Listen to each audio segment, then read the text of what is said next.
Hi and welcome to this tutorial. If you have been following along the previous tutorials, you now know how to specify bean definitions in the spring.xml. And we also know how we can reference beans as properties of other beans by using the property tag and using the ref element of the tag. In this tutorial, we're going to talk about a few points relating to bean names, and this is something that you might encounter in real-world applications, and it's a handy thing to know. First thing I'm going to talk about is inner beans. I'll take this example that we used in our previous tutorial. What I did was I defined a triangle object. And in my triangle object, I had 3 point objects. The point objects are coordinates for the triangle. So a triangle has 3 different coordinates. Now I defined the 3 point objects as separate bean definition. So I had a bean ID 0 point, which was the coordinate 0, 0. I had a 0.2 and a 0.3 object, which was different values. Now here's the thing. Now, 0 point is a common point that might be accessed across different objects in my drawing application. But the other points that I see here have specific values that do not really have any meaning. And let's say I know for a fact that I wouldn't be using 0.2 object or 0.3 object anywhere else, and this would be used only for the triangle.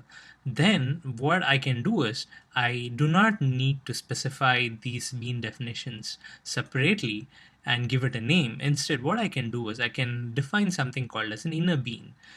So the whole concept of the inner bean is that I remove this definition and I put it inside the definition of the triangle. Since we know that this is not going to be used anywhere else, I can completely consolidate and put all the required information inside this triangle bean itself. And then only when I have a particular value that I know might be accessed by a different shape, only then I will use a separate bean definition. So in this case, a 0 point is a common point that is used by many shapes.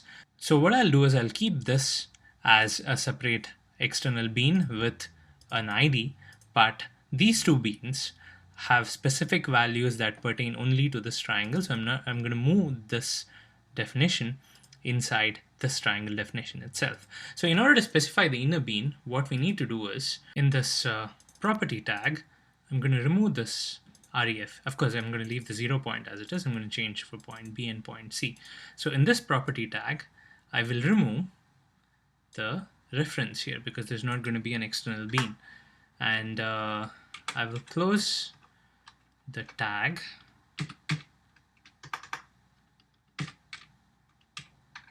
Over here, and inside this property tag, I can have this bean definition. So I'll just cut this and paste it here.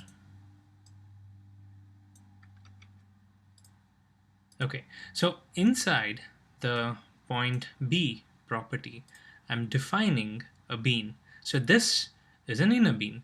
Now the advantage of the inner bean is that you have isolated the bean only where it's required. Since this bean is required only inside the triangle, it does not come up as a separate bean.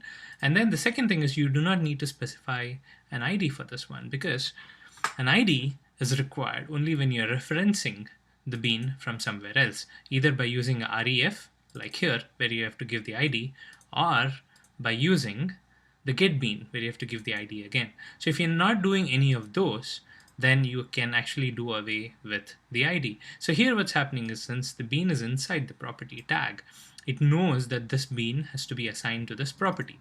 And since this bean is an inner bean, it's not going to be referenced anywhere else. So there's really no point in giving an ID tag here. So we can do away with the ID tag. And then the properties will remain the same. I will have to set these two values.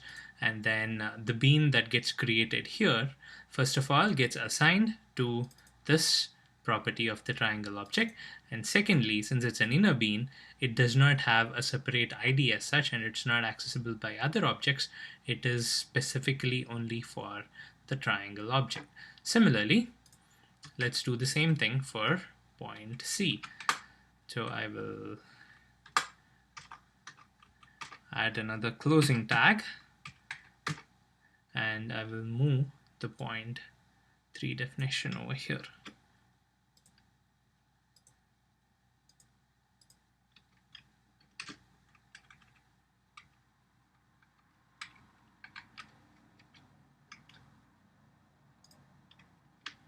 Okay, and I'll save this.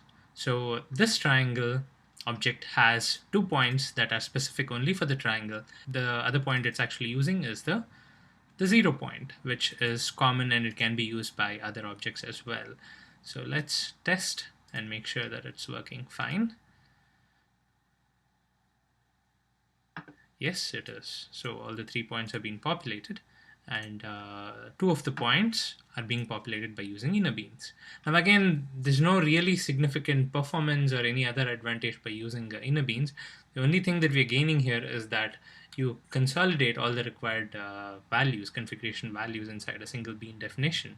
And if it's not needed anywhere else, it's always better to specify the definition inside the bean where it's actually needed. You don't need to specify the ID for the inner bean. Of course, you can have an ID as I've demonstrated by forgetting to remove this, but there's really no point in having an ID because you cannot really refer it anywhere else.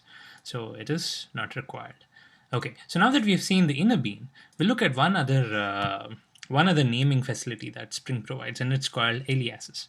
So alias is a way in which we can give different names to the same bean, and the reason why you'd want to do it is it's actually dependent on your coding practice, dependent on conventions, but there are different names that you can give for the same bean, and then you can reference using aliases anywhere in your Spring application. So the way to give aliases is by using an alias tag.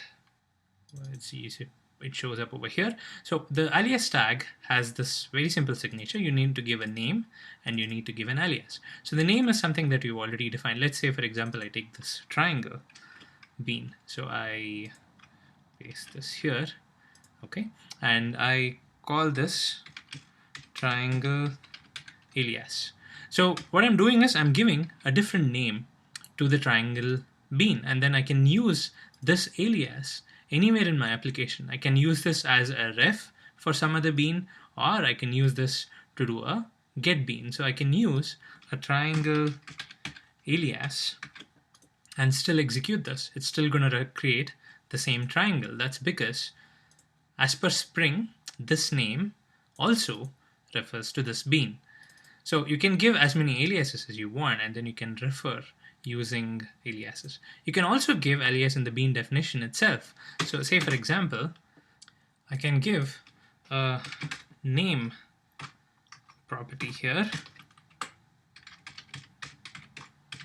triangle name. So this is again going to be another reference to the same bean. So you can have as many names as we want for beans. You can have the ID, you can have the name, and you can have aliases, as many aliases as you want.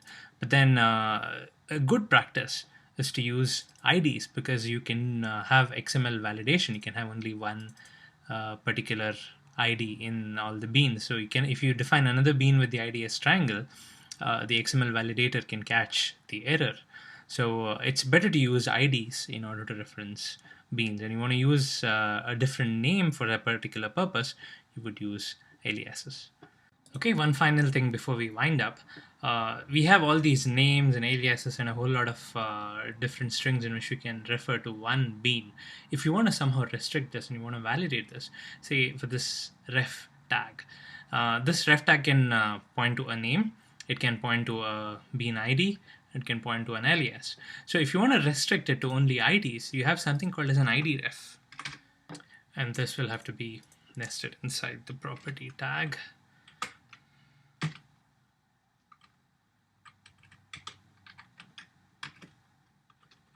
So I open the property tag, and instead of a ref, I add an idref. Now what the idref does is, it makes sure that there is a bean with the ID 0 point in spring.xml. If it's not there, it's going to throw an exception. So this is one way you can actually have a foolproof reference, and you make sure that the reference is already there. And this is kind of an extra validation that you can have for your Spring XML.